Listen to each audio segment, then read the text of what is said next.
हम्म तो मैं आपको बता रहा था, पिछले लेक्चर में अपना ऑर्गेनाइजिंग एंड कोऑर्डिनेशन तक हो गया था। अभी हम लोग आगे स्टार्ट करते हैं। नेक्स्ट पॉइंट है staffing and coordination. Staffing involves recruitment and selection, training, placement, promotion, transfer and so on. तो अब ये स्टाफिंग के फंक्शंस है, जिसमें रिक्रूटमेंट एंड सिलेक्शन आता है, ट्रेनिंग आता है, प्लेसमेंट, प्रमोशन, ट्रांसफ़र, ये सब स्टाफिंग में आता है। There is a coordination, there is a need for coordination in staffing. तो अपने को स्टाफिंग में कोऑर्डिनेशन की ज़रूरत है। For instance, once the employee is selected and placed on a suitable job, his efforts are coordinated with those of others doing related activities in the department. अभी समझो एक आध आदमी को सिलेक्ट किया, तो अपने को उसका जो काम है वो दूसरों के साथ जोड़ना पड़ता है। जो अपने ऑर्गेनाइजेशन में काम करते हैं उन लोगों के साथ उसका काम जोड़ना पड़ता है। नेक्स्ट है communication and coordination. Communication refers to transfer of message from one person to another in the organisation. Communication मतलब क्या है? मैसेज अपने को एक आदमी से दूसरे आदमी को ट्रांसफ़र करना, मतलब communication. There is a need for coordination in communication. तो कम्युनिकेशन में कोऑर्डिनेशन की ज़रूरत है। Through effective communication the superior coordinates the activity of the subordinates. एक अच्छा सुपीरियर इफेक्टिव कम्युनिकेशन से अपने सबऑर्डिनेट को कोऑर्डिनेट करता है। नेक्स्ट पॉइंट है leading and coordination. Leading refers to act of influencing the subordinates to perform willingly.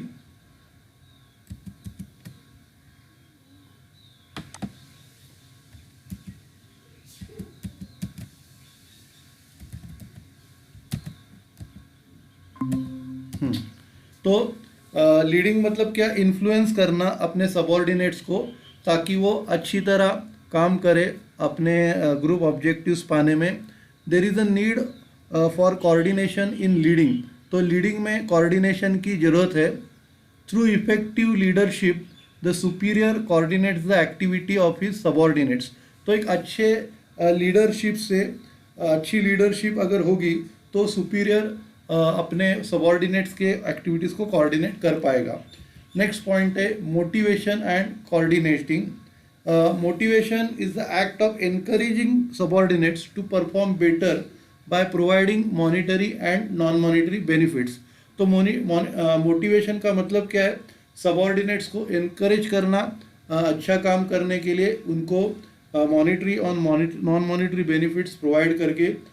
There is a need for coordination in motivating the subordinates. तो subordinates को motivate करने के लिए कोऑर्डिनेशन की ज़रूरत है। फिर नेक्स्ट पॉइंट है controlling and coordination. Controlling refers to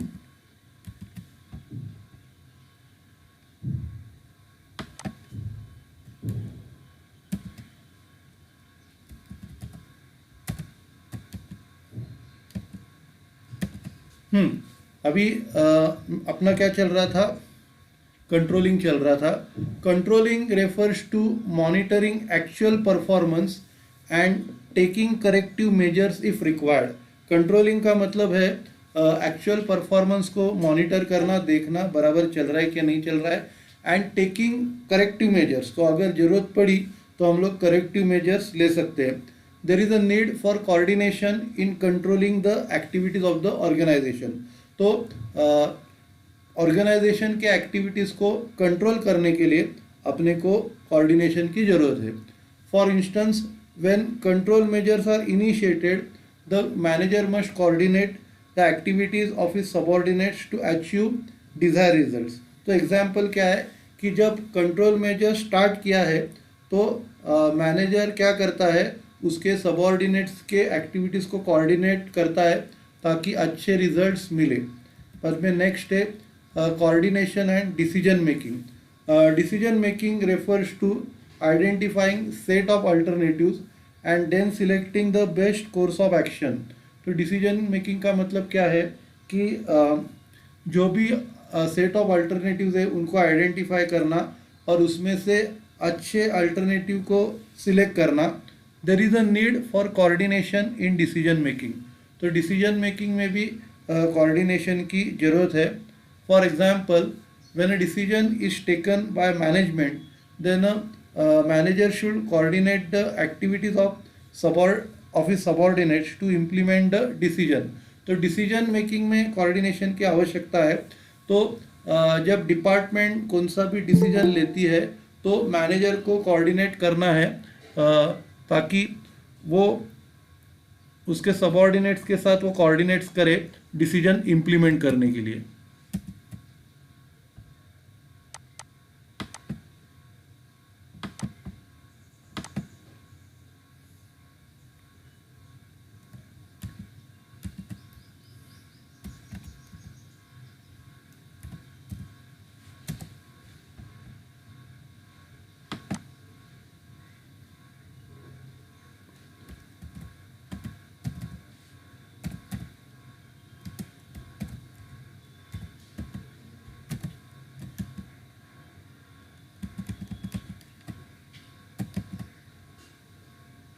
hmm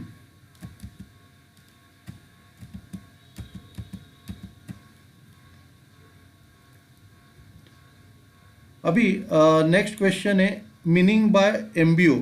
MBO मतलब management by objectives. Management by objective is also referred as manager by results. तो मैनेजमेंट बाय ऑब्जेक्टिव का मतलब है मैनेजर बाय रिजल्ट्स। तो MBO is a management model that aims to improve performance of an organization by clearly defining the objectives that are agreed to by both management and employees। तो MBO क्या है? एक management model है जिसका purpose होता है organisation का performance improve करना। और ये कैसे करते हैं? ऑब्जेक्टिव डिफाइन करके जो भी ऑब्जेक्टिव्स मैनेजमेंट और एम्प्लॉयज़ ने एग्री किए हैं वो डिक्लेयर करके परफॉर्मेंस अचीव करते हैं। When subordinates are involve in setting objective, they are more likely to fulfil the responsibilities in achieving the objectives. तो जब सबऑर्डिनेट्स इन्वॉल्व हो जाते हैं तो वो मोस्ट लाइकली अपने ऑब्जेक्टिव्स पा लेते हैं। MBO involves planning and controlling activities in the key result areas. तो MBO में प्लानिंग और कंट्रोलिंग एक्टिविटीज़ की ज़रूरत पड़ती है जो की रिजल्ट एरियाज है उधर। Thus MBO involve steps in planning as well as coordination. तो MBO में कुछ स्टेप्स होते हैं वो अभी हम लोग डिस्कस करेंगे। ओके, आप क्या करो, इधर तक पढ़ के लो।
ओके, तो हम लोग आगे कंटिन्यू करते हैं।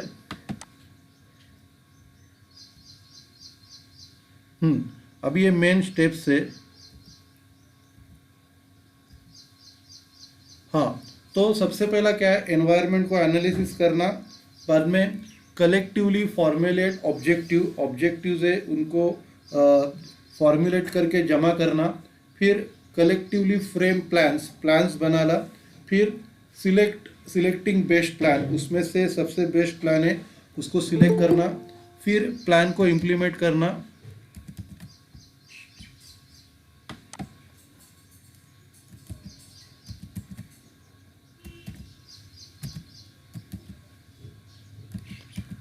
प्लान को सिलेक्ट करना, फिर इम्प्लीमेंट करना और फिर परफॉर्मेंस का फॉलोअप लेना। तो ये स्टेप्स है, अभी हर एक स्टेप हम लोग देखेंगे। सबसे पहला जो है analysis of environment. The superior and subordinate must analyze the internal and external environment to conduct स्वॉट एनालिसिस। तो सुपीरियर और सबऑर्डिनेट को इंटरनल और एक्सटर्नल एनवायरनमेंट एनालाइज करना है स्वॉट एनालिसिस करने के लिए।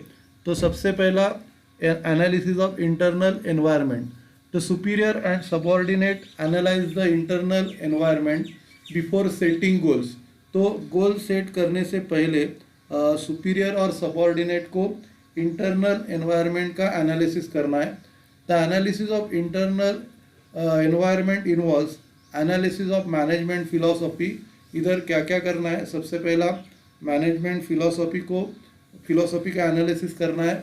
फिर man power capabilities, man power की कितनी कैपेबिलिटी है उनका एनालिसिस करना है। फिर मैनेजमेंट एम्प्लॉय रिलेशनशिप, उनमें रिलेशनशिप कैसी है उसका एनालिसिस करना है। फिर ह्यूमन रिसोर्सेज पॉलिसीज़, हम लोग कैसे कैसे ह्यूमन रोज को सिलेक्ट करते हैं और उसका प्रमोशन करते हैं, उसकी पॉलिसीज़। अपने ऑर्गेनाइजेशनल स्ट्रैटेजीज, जो भी ऑर्गेनाइजेशन से रिलेटेड स्ट्रैटेजीज है वो। बाद में टेक्नोलॉजी एंड प्रोसेस, जो भी टेक्नोलॉजी और प्रोसेस यूज़ कर रहे हो उसका एनालिसिस करना, मतलब इंटरनल एनवायरनमेंट का एनालिसिस। तो the analysis of internal environment indicate the strength and weaknesses of the organisation. तो इंटरनल एनवायरनमेंट का एनालिसिस किया तो उससे अपने को ऑर्गेनाइजेशन के स्ट्रेंथ और वीकनेस के बारे में पता चलता है। तो top managers need to correct weakness and make efforts to improve strength. तो जो टॉप का मैनेजर है उसको वीकनेस करेक्ट करने पड़ते हैं और एफर्ट्स इम्प्रूव करने के लिए, स्ट्रेंथ इम्प्रूव करने के लिए एफर्ट्स डालने पड़ते हैं। फिर नेक्स्ट है analysis of external environment. The superior and subordinate need to analyse the external environment. तो सुपीरियर और सबऑर्डिनेट है, उनको एक्सटर्नल एनवायरनमेंट का एनालिसिस करना पड़ता है। The analysis of external environment involves analysis of government policies. तो उधर क्या क्या करना पड़ता है, गवर्नमेंट पॉलिसीज़ का एनालिसिस करना पड़ता है। कंप्यूटर की स्ट्रैटेजीज़ का एनालिसिस करना पड़ता है। कस्टमर रिक्वायरमेंट, अपने कस्टमर की क्या क्या रिक्वायरमेंट है उसका एनालिसिस करना पड़ता है। बाद में इंटरनेशनल एनवायरनमेंट, उसका भी एनालिसिस करना पड़ता है। The analysis of external environment indicates opportunities and threat. तो इससे क्या है, अपने को अपॉर्चुनिटी और थ्रेट्स के बारे में पता चलता है। ओके, आप क्या करो, इधर तक पढ़ के लो।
ओके, हम लोग कंटिन्यू करते हैं।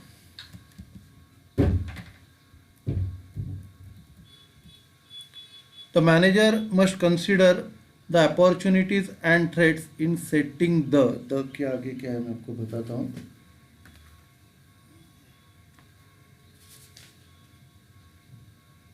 सेटिंग द गोल्स है वो, सेटिंग द गोल्स अगले नोट्स में आपको मिल जाएगा, कल का जब लेक्चर रहेगा तो उसमें गोल्स करके मिल जाएगा, don't worry.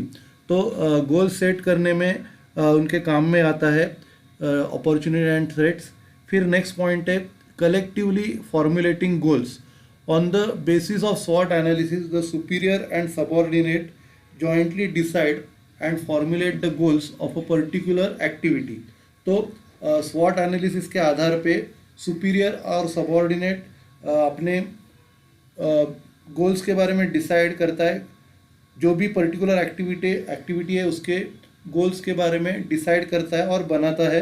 The goals are set in key result areas, key result area में गोल सेट किए जाते हैं in various function, production, operation, marketing, finally and human resources, उसमें गोल सेट किए जाते हैं।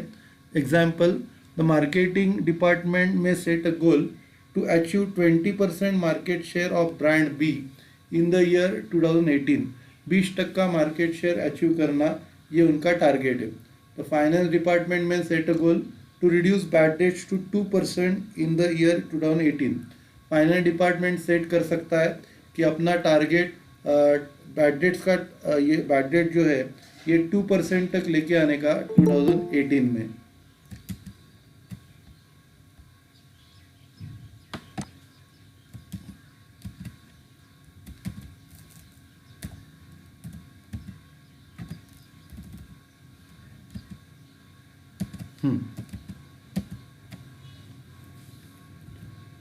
उसके बाद कलेक्टिव फॉर्मुलेटिंग प्लान्स।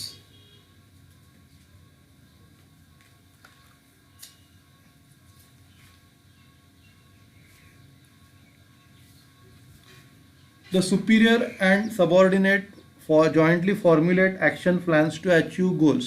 तो अभी superior और subordinates दोनों मिला के प्लान्स को फॉर्मुलेट करते हैं गोल अचीव करने के लिए। Generally alternative plans are frame. तो इसके लिए कैसा, हम लोग अल्टरनेटिव प्लान भी बनाते हैं। अगर सपोज ये वाला प्लान फेल हो गया तो दूसरा प्लान हम लोग चालू करते हैं। For instance to increase the market share the alternative plans में इंक्लूड, अगर मार्केट शेयर अपने को बढ़ाने का है तो क्या क्या अल्टरनेटिव प्लान होने चाहिए। Plan 1, to increase advertisement expenditure by 30% during the year. तो एडवर्टाइजमेंट एक्सपेंडिचर को 30% से बढ़ाना। Second, to introduce additional feature of the product, product को कुछ एडिशनल फीचर के साथ इंट्रोड्यूस करना। To increase the warranty period to 5 years, प्रोडक्ट का वारंटी पीरियड 5 साल तक बढ़ाने का। उसके बाद evaluating the alternative plans, next step है प्लान्स को इवेल्युएट करना। The superior and subordinate evaluate the alternative plan before selecting the best plan. मतलब बेस्ट प्लान सिलेक्ट करने से पहले सुपीरियर और सबऑर्डिनेट हर एक प्लान की जांच पड़ताल करता है। The manager conduct analysis of cost and benefit of each and every plan. तो जो मैनेजर रहता है वो हर एक प्लान का कॉस्ट एंड बेनिफिट का एनालिसिस करता है।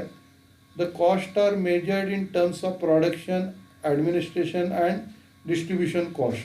तो कॉस्ट को हम लोग मेजर करते हैं प्रोडक्शन, एडमिनिस्ट्रेशन और डिस्ट्रीब्यूशन के टर्म्स में। The benefits are measured in terms of profit, market share, corporate image etcetera.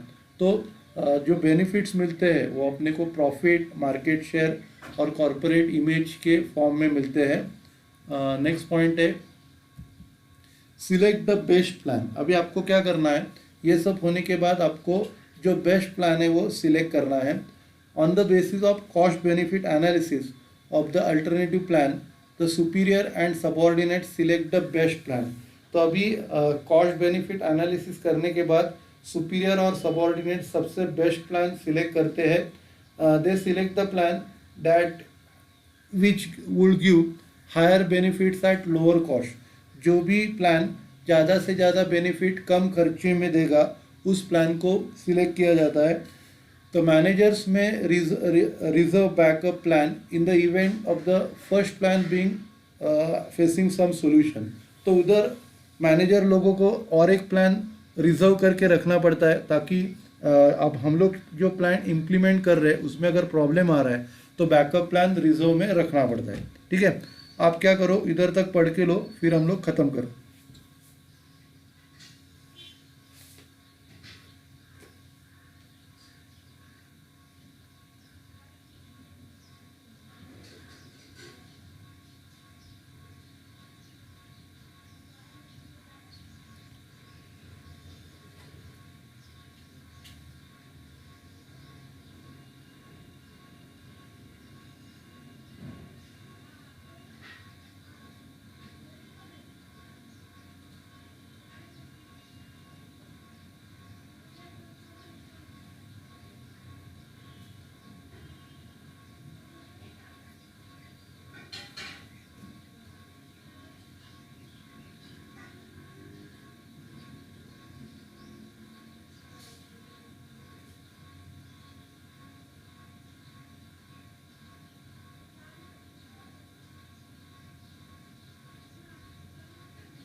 ठीक है, हम लोग ख़त्म करते हैं।